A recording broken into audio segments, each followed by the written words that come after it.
नमस्कार दोस्तों अगर आपको न्यूजीलैंड और पाकिस्तान के बीच खेला गया इस T20 वर्ल्ड कप का पहला और क्रिकेट इतिहास का सबसे रोमांचक मुकाबला पसंद आया हो तो इस वीडियो को एक लाइक जरूर करें। दोस्तों आज की इस वीडियो का लाइक टारगेट 400 लाइक्स का है, तो दोस्तों वीडियो को एक लाइक जरूर करें। दोस्तों T20 वर्ल्ड कप 2022 के पहले और सबसे रोमांचक सेमीफाइनल मुकाबले में फिर एक बार क्रिकेट इतिहास की दो बड़ी टीमें एक दूसरे से भिड़ी।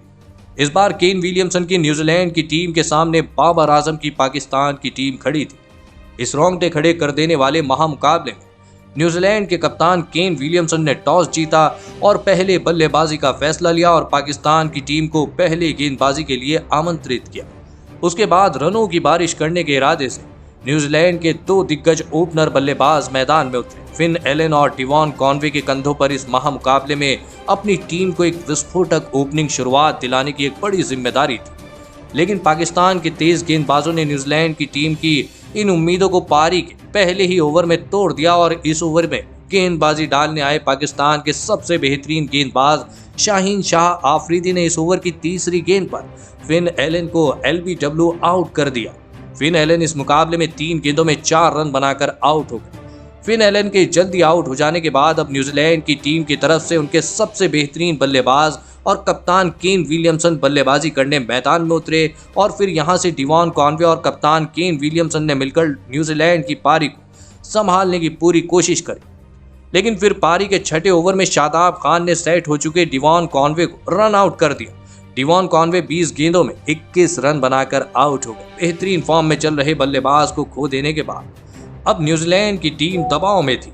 पाकिस्तान की गेंदबाजी धीरे धीरे न्यूजीलैंड की बल्लेबाजी पर अपना शिकंजा कसती जा रही थी और फिर विकेट गिरने के बाद बल्लेबाजी करने आए बेहतरीन फॉर्म में चल रहे ग्लेन फिलिप्स को भी पारी के 8वें ओवर में मोहम्मद नवाज ने अपनी ही गेंद पर कैच आउट कर दिया। ग्लेन फिलिप्स इस मुकाबले में 8 गेंदों में 6 रन बनाकर आउट हो गए। इस सेमीफाइनल जैसे महामुकाबले में न्यूजीलैंड की टीम ने लगभग 49 रनों के अंदर रही, जी हाँ, अपने टॉप ऑर्डर के 3 बड़े बल्लेबाजों को खो दिया था, जिस वजह से अब कहीं न कहीं पूरा दबाव कप्तान केन विलियमसन की बल्लेबाजी पर आ चुका था। पाकिस्तान की गेंदबाजी शानदार फॉर्म में दिखाई दे रही थी, लेकिन विकेट गिरने के बाद बल्लेबाजी करने आए डेरिल मिशेल और कप्तान केन विलियमसन ने न्यूजीलैंड की पारी को संभाला और एक मजबूत साझेदारी बनाना शुरू कर दिया। खास करके दोस्तों इस मुकाबले में कप्तान केन विलियमसन शानदार फॉर्म में दिखाई दे रहे थे।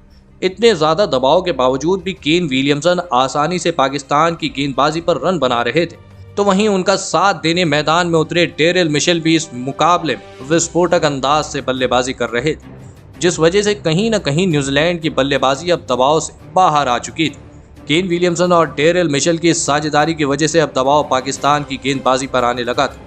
पाकिस्तान के कप्तान बाबर आजम इन दोनों की ये साझेदारी तोड़ने के लिए अपनी पूरी जी जान लगा रहे थे, लेकिन केन विलियमसन और डेरिल मिशेल इस मुकाबले में पूरी तरह अपसेट हो चुके थे। इसी बीच केन विलियमसन और डेरिल मिशेल ने मिलकर अपनी अर्धशतकीय साझेदारी पूरी कर ली। केन विलियमसन और डेरिल मिशेल ने मिलकर लगभग पारी के 16वें ओवर तक बल्लेबाजी करी और अपनी टीम को 117 रनों तक पहुंचाया। लेकिन फिर पारी का 17वां ओवर डालने आए शाहीन शाह आफरीदी ने सेट हो चुके न्यूजीलैंड के कप्तान केन विलियमसन को क्लीन बोल्ड कर दिया। आपको बता दें कि केन विलियमसन इस मुकाबले में 42 गेंदों में 46 रन बनाकर आउट हो गए। पाकिस्तान की गेंदबाजी को केन विलियमसन जैसे बड़े खिलाड़ी का विकेट एक नाजुक मौके पर मिल गया था, जिस वजह से अब कहीं न कहीं फिर एक बार दबाव न्यूजीलैंड की बल्लेबाजी पर पड़ने लगा था। लेकिन अब बल्लेबाजी करने आए न्यूजीलैंड के विस्फोटक बल्लेबाज जिम्मी नीशम और डेरिल मिशेल ने मिलकर फिर एक बार न्यूजीलैंड की बल्लेबाजी को संभाला और एक मजबूत साझेदारी बनाना फिर से शुरू कर दिया। डेरिल मिशेल तो इस मुकाबले में न्यूजीलैंड के लिए सबसे बेहतरीन बल्लेबाजी कर रहे थे। इसी बीच डेरिल मिशेल ने अपना अर्धशतक पूरा कर लिया। डेरिल मिशेल की शानदार बल्लेबाजी की वजह से पाकिस्तान के कप्तान बाबर आजम अब पूरी तरह दबाव में आ चुके थे। डेरिल मिशेल ने इस मुकाबले में 35 गेंदों में 53 रनों की शानदार अर्धशतकीय पारी खेली और इसी के बदौलत न्यूजीलैंड की टीम ने 152 रनों का एक बड़ा लक्ष्य पाकिस्तान की टीम के आगे रखा। उसके बाद न्यूजीलैंड से मिले 153 रनों के विशाल लक्ष्य का पीछा करने पाकिस्तान के 2 दिग्गज ओपनर बल्लेबाज मैदान में उतरे। मोहम्मद रिजवान और पाकिस्तान के कप्तान बाबर आजम के कंधों पर इस सेमीफाइनल के महामुकाबले अपनी टीम को एक विस्फोटक ओपनिंग शुरुआत दिलाने की एक बड़ी जिम्मेदारी थी और फिर इस पूरे T20 विश्व कप में खराब फॉर्म से जूझ रही पाकिस्तान की ओपनिंग जोड़ी इस मुकाबले में शानदार फॉर्म में नजर। मोहम्मद रिजवान और बाबर आजम की इस ओपनिंग जोड़ी ने मैदान में आते ही न्यूजीलैंड के गेंदबाजों के ऊपर लगातार बड़े शॉट खेलना शुरू कर दिए। मोहम्मद रिजवान और बाबर आजम की ओपनिंग जोड़ी न्यूजीलैंड की गेंदबाजी के लिए किसी बुरे सपने की तरह साबित हो रही थी। हर एक ओवर में बाबर आजम और मोहम्मद रिजवान आसानी से रन बना रहे थे। इन दोनों को आउट करने के लिए न्यूजीलैंड के कप्तान केन विलियमसन अपने हर एक गेंदबाज आजमा रहे थे, लेकिन उसका कोई फायदा नहीं हो रहा था। इसी बीच इन दोनों ने अपनी अर्धशतकीय साझेदारी भी पूरी कर ली। अर्धशतकीय साझेदारी पूरी करने के बाद भी बाबर आजम और मोहम्मद रिजवान रुकने का नाम नहीं ले रहे थे। न्यूजीलैंड का हर एक गेंदबाज अब दबाव में आ चुका था। खास करके दोस्तों बाबर आजम इस मुकाबले में शानदार फॉर्म में दिखाई दे रहे थे। पाकिस्तान की बल्लेबाजी इस मुकाबले में पूरी तरह न्यूजीलैंड की गेंदबाजी पर हावी हो चुकी थी। इसी बीच कप्तान बाबर आजम ने अपना अर्धशतक पूरा कर लिया, तो वहीं बाबर आजम के अर्धशतक पूरा होने के तुरंत ही बाद मोहम्मद रिजवान और बाबर आजम ने अपनी 100 रनों की साझेदारी भी पूरी कर ली। आपको बता दें कि पाकिस्तान ने सेमीफाइनल जैसे बड़े मुकाबले में एक शानदार ओपनिंग साझेदारी बनाकर न्यूजीलैंड जैसी खतरनाक टीम को भी दबाव में डाल दिया था। मोहम्मद रिजवान और बाबर आजम ने मिलकर लगभग पारी के 12वें ओवर तक बल्लेबाजी करी और अपनी टीम को 105 रनों तक पहुंचाया। लेकिन फिर पारी का 13वां ओवर डालने आए ट्रेंट बोल्ट ने सेट हो चुके बाबर आजम को टेरेल मिशेल के हाथों कैच आउट करा दिया। बाबर आजम इस मुकाबले में 42 गेंदों में 53 रनों की शानदार पारी खेलकर आउट हुए। लेकिन बाबर आजम के आउट हो जाने के बाद अब पाकिस्तान की टीम की तरफ से मोहम्मद हारिस बल्लेबाजी करने मैदान में उतरे, लेकिन उनके साथ ही खिलाड़ी मोहम्मद रिजवान ने इसी बीच अपना अर्धशतक पूरा कर लिया। जी हां, अर्धशतक पूरा करने के तुरंत ही बाद पारी के 17वें ओवर की आखिरी गेंद पर मोहम्मद रिजवान को ट्रेंट बोल्ट ने ग्लेन फिलिप्स के हाथों कैच आउट करा दिया। मोहम्मद रिजवान इस मुकाबले में 43 गेंदों में 57 रन बनाकर आउट हो गए।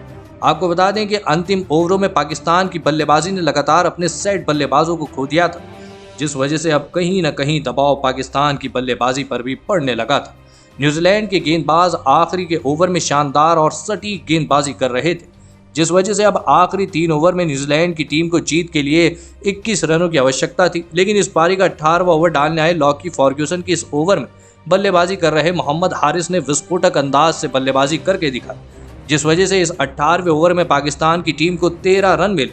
अब पाकिस्तान की टीम को आखिरी 2 ओवर में जीत के लिए 8 रनों की आवश्यकता थी, लेकिन न्यूजीलैंड के हाथ से अब ये मुकाबला निकल चुका था। पाकिस्तान के बल्लेबाज शानदार प्रदर्शन कर रहे थे, लेकिन इस पारी के 19वें ओवर में पाकिस्तान की टीम को 6 रन मिले और इसी के साथ इसी ओवर की आखिरी गेंद पर सेट हो चुके और विस्फोटक बल्लेबाजी कर रहे मोहम्मद हारिस को गेंदबाजी डाल रहे मिशेल सेंटनर ने फिन एलन के हाथ कैच आउट करा दिया। मोहम्मद हारिस इस मुकाबले में 26 गेंदों में 30 रन बनाकर आउट हो गए।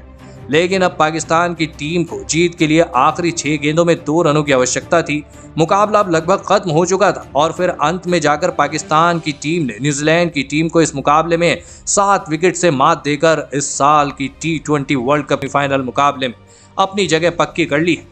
दोस्तों, इस महामुकाबले में पाकिस्तान के ओपनर बल्लेबाजों का फॉर्म में लौटना बाकी बची टीमों के लिए एक बहुत ही खतरनाक बात है, क्योंकि बाबर आजम और मोहम्मद रिजवान की वजह से ही पाकिस्तान की टीम इस रोमांचक और दबाव वाले मुकाबले में न्यूजीलैंड जैसी दिग्गज टीम को हरा पाई। लेकिन दोस्तों, इस मुकाबले में मोहम्मद रिजवान ने पाकिस्तान की टीम के लिए एक लाजवाब पारी खेली।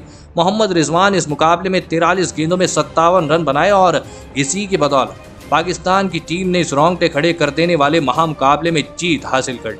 तो दोस्तों, आप मोहम्मद रिजवान की शानदार बल्लेबाजी के लिए उन्हें 10 में से कितने अंक देना चाहेंगे? आप अपनी राय नीचे कमेंट में देना बिल्कुल भी ना भूलें। धन्यवाद।